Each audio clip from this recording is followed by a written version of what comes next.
Բարի մտադրությունների մեմորանդում առանց հստակ ճանապարհային քարտեզի։ Սիրիայի անցումային կառավարությունը համաձայնության է եկել քրդերի գլխավորած Սիրիայի դեմոկրատական ուժերի հետ։ Ահմեդ Ալ-Շաարան եւ Սիրիայի դեմոկրատական ուժերի առաջնորդ Մազլում Քոբանին համաձայնագիր են ստորագրել Դամասկոսում։ Երաշխավորվում են բոլոր սիրիացիների իրավունքները ներկայանալու եւ մասնակցելու քաղաքական գործընթացներին եւ բոլոր պետական հաստատություններին անկախ էթնիկ կամ կրոնական պատկանելությունից։ Սիրիացի քրդերին ճանաչել որպես սիրիական պետության անբաժանելի մաս։ Սիրիայում հրադադարի հաստատում։ Սիրիայի հյուսիս-արևելքում գտնվող բոլոր քաղաքացիական եւ ռազմական հաստատությունների ինտեգրում սիրիական պետությանը, ներառյալ սահմանային անցակետերն ու օդանավակայանները, նավթի եւ գազի հանքերը։ Տեղահանված սիրիացիների իրենց տներ վերադարձի ապահովում։ Աջակցություն կառավարության Ասադի ռեժիմի մնացորդների դեմ պայքարում, ատելության խոսքի եւ բաժանման մերժում։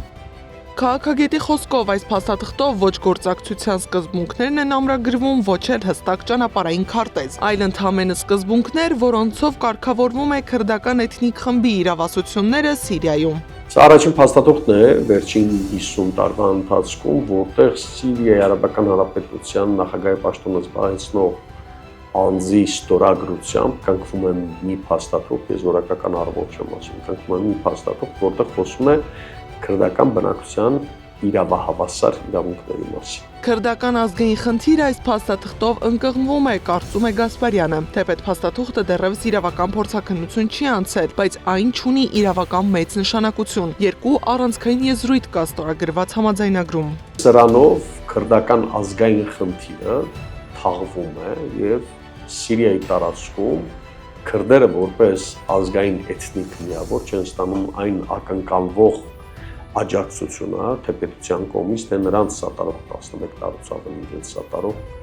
Ամերիկայի Միացյալ Նահանգների կողմից։ Սիրիայի նոր տերերը հայտարարեցին, որ պայքար են սկսում նախկին ռեժիմի Ասադի մնացորդների դեմ, եւ ալավիների սպանդ սկսվեց Լաթաքիայում եւ Տարտուսում։ Փորձագետի խոսքով այդտեղ է թաքնված փաստաթուղթը հենց այս փուլում կնքելու պատճառները։ Ալավիների համատարած կոտորածը զգուշացում էր քրդերին. դուք կարող եք լինել հաջորդը։ 2014 թվականին, երբ որ իսլամական պետությունը աբեջական կազմակերպությունը հանդես եկավ Սիրիայի անվտանգային քարտեզի վրա,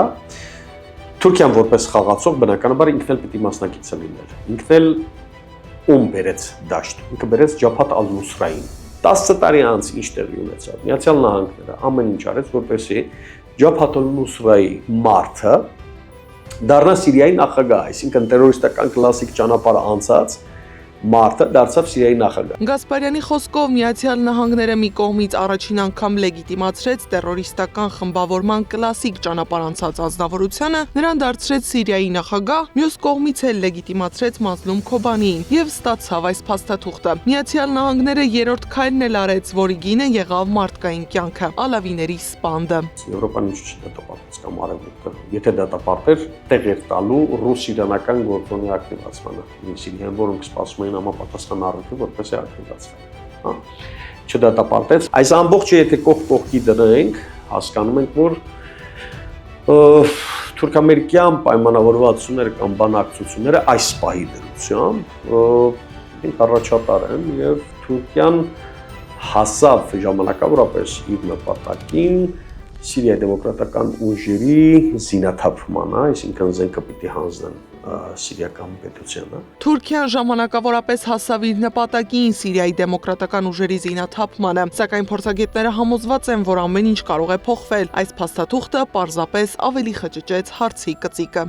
Գառնի Մութաֆյան, Գեգամ Ղազարյան, Արման Ղարիբյան, ABC Media։